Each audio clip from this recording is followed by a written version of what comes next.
On this lovely snowy day, it looks like we're in 17th century Holland, which is almost so because that's the historical centre of The Hague, first built in the beginning of the 13th century by Count Floris IV, and still there the Prime Minister resides in this small tower.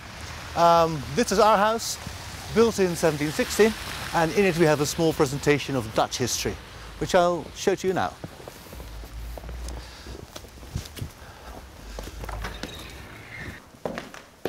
Everybody's been taught Dutch history at school, but most of us have completely forgotten all about it.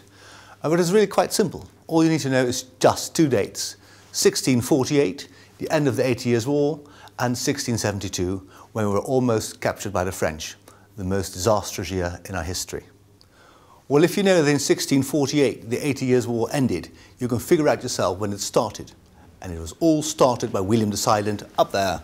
William the Silent was very, very successful fighting the Spanish. So successful that his two sons, in the first half of the 17th century, became the leaders of Holland. First quarter Maurits, second quarter his other son, Frederick Henry.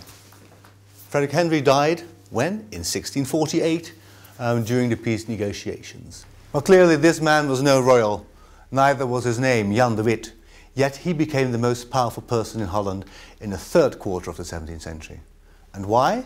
Frederick Henry died, and he did have a son, but he died young too. He only ruled for 3 more years. So after 1650, there was no Orange Prince to rule Holland, and he took power. Very successful. 1672, het rampjaar, annus horribilis, the most disastrous year in Dutch history of the 17th century. Louis XIV invaded Holland. He crossed the Rhine at Tolhuis and almost captured the whole of Holland. Only Amsterdam resisted. But we were bailed out, believe it or not, by the Spanish and the Germans.